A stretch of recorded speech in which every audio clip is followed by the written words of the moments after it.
tell me a little bit, if you just want to kind of walk me through, like, the situation that happened on Monday. You guys. Can I start back before that? Yeah, of course. Go for it. So what happened was this boy, he had some trouble with a friend, my boy's best friend.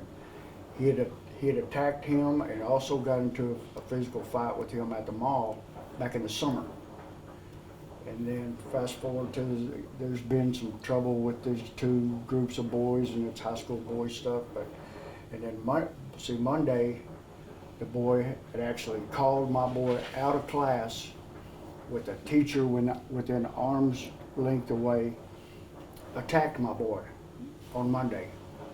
No word of none of this to me or his mother, or just basically nothing said about it.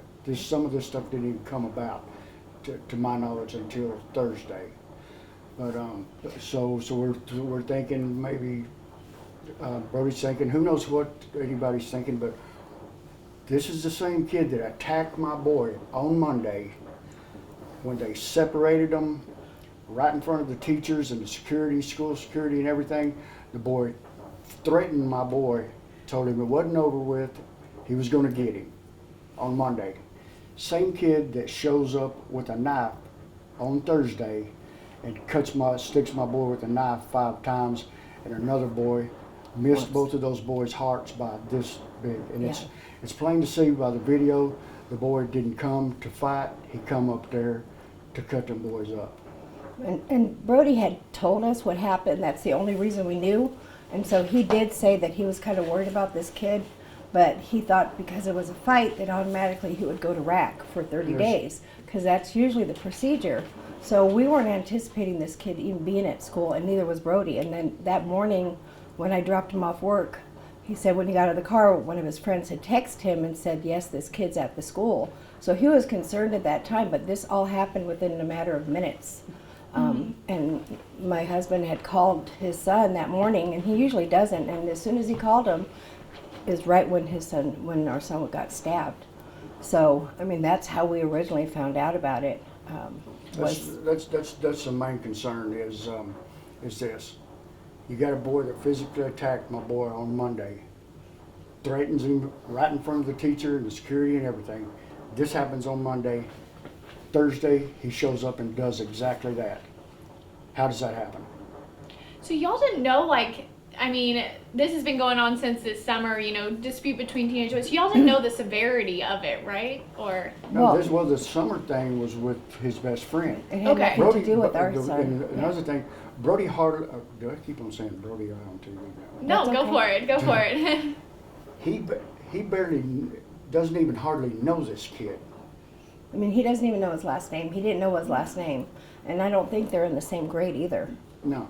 So, and it was something over another party that apparently he had threatened to hurt somebody, a girl or something. I'm not 100% sure, so I don't want to misspeak. And Brody's friend had spoken up and said, you don't hit girls. If you want to hit somebody, come hit me. And I think that's how this initiated. Okay. But it's been going on for several months, and over the summertime, the other boy was getting picked on and hit and attacked. So we didn't even consider Brody being in danger with this situation until Monday, when we found out that the kid had come up and actually hit Brody, or tried to. He tried to hit him, but our son, he's in a boxing club, and so he was able to duck it and not get hit Monday. And so maybe that was one of the reasons that they didn't suspend Brody at the time. But they didn't even contact us. They didn't let us know that this had taken place. I mean, as parents, we need to know this stuff so that our children are safe. I mean, that's another thing that I want to make very clear is if this Abilene High can let this happen like this, could have all been avoided some way. I'm sure they're supposed to protect our kids, but what people really need to understand is this ain't the old days. This is a new breed of cowards that we got now. They don't show up to fight. It's simple to see. They show up with guns and knives. Yes. What is that like as parents to get that phone call? I mean, who called you guys after your son? I called Brody at 8 o'clock for some reason. God just told me to call him. Never called him at 8 o'clock in his entire life. And I called him and he said, Daddy, I've been stabbed. Yes, and then he called me And I just walked out of my work and ran up to the hospital. He hadn't even gotten to the hospital yet because it had just taken place. But my husband works out in Potosi, so his boss had to drive him down here. And I called the school, and that's how I found out what really happened, because this is just, we didn't know anything. And she said that they were stabilizing him, that he's going to need attention, and it just terrified me. I mean, we didn't know what to expect, and we never heard from the school. I never got a phone call. The school did come up there. The chief of police came up there. The principal came up there and talked to us and reassured us. But we don't want to send him back there. We don't want to send him back to Abilene High. This is not something we think is safe for him. And what's that feeling for you? You know, you just said had Helpless. something in, Helpless. Real simple. and like when your son told you, Dad, I've been stabbed, what was the first thing you did? But I had to get there. I like to keep my stuff simple. I felt helpless, and I had to get there now. Because I didn't have any idea. I didn't have, just like I said, but literally missed both of those boys' hearts by this far. Could have very well killed both of them. Yeah. And walk me through kind of when y'all got to the hospital. How long were you guys there for before you were able to see your son? Rather quickly, probably within Yeah, 30 minutes. they were very accommodating at the hospital. They let us have people over there. Thank God our church, Rice Church, came, and my son's church, I called him Connect Church, came up there, and you know, prayed with us. Crime victims came up there. So we had a lot of people up there. The support within the community was good. It was great, actually. But just the fact that this all could have been avoided, or at least we could have done something prior to keep him safe, or talk to the school, or anything. You know, we didn't have that opportunity. And how long did you guys know until you were like, okay, my son's gonna be okay? Was there a time where you got to the hospital and you weren't sure? It was Oh, yeah. they made it pretty clear pretty quick that it could have been a way worse, but they comforted us pretty quick and let us know that he was going to be okay, as well as the other boy. It's going to be a few days for him. I mean, he's still recuperating, and I mean, we've got to just take it one day at a time. And he's a brave kid, and he's got a good spirit. So I mean, he's a good boy. And how do you kind of, as parents, you know, lift his spirits up too? Because he is, you know, just what, 15? Well, he's not much to that, because he does that. We're there for him, of course, but he's such a good spirited kid. He's not about to let this get him down at all. No.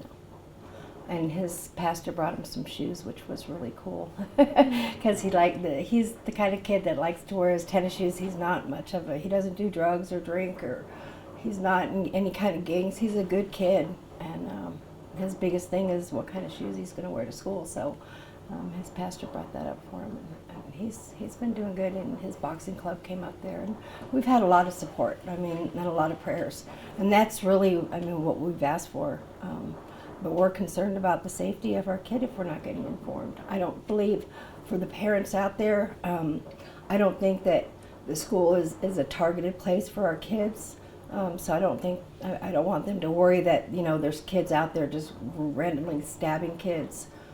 Because as a parent, if we heard that, we probably wouldn't send our kid to school. But I don't want them to feel that that's the case. I want them to feel safe to be able to send them to school, but just, you know, keep in contact. And I know they said they're going to have counselors there and extra police. So. Did you guys feel, you know, out of the loop, helpless at all, because you guys didn't know? I mean, you were just getting information from your son, correct? Right. He wasn't on the phone very long either. We put the principal on the phone for a second. He wouldn't tell me much either. Just need to get to the hospital quick. So tell me a little bit about, you know, last night and stuff. How did like his treatment and stuff go like that, and how is he doing now? Just taking very good care of him. Everything is right on track with the way he's supposed to be healing up, and it's tough, but he's in good hands, and they assure us he's going to be okay. Do you guys know when he's going to be able to come home? Maybe 30. There's some certain things that goes on with that tube, and it just depends. Maybe 3 days. And you said he has a tube? Yeah, they had to put Chest a tube in there for something to do with this collapsed lung. Yeah, to help him breathe, to inflate the lung, because it's collapsed. And where was he hit? He was hitting. This broke. My boy was cut underneath here and stabbed 3 times in his arm and once in his back, and the other boy was stabbed right here. Oh my goodness. Did he know the other Yeah. boy? Yeah, they're friends. It's a good thing that that boy just happened to be in the wrong place at the wrong time, and he luckily, not for him, but when the boy turned his attention to him and stabbed him, my boy was able to get away. They kind of saved each other. So the other boy was just there to help her. He was in the wrong place and tried to help Brody. Is that how? Yeah, he was, well, from what we saw, he was kind of saying something because they said knife, knife. And I think the boy with the knife kind of preemptively stabbed him so he wouldn't come after him, you know. It was just, it's real easy to see by the video. Dude just came up there and went nuts with that knife.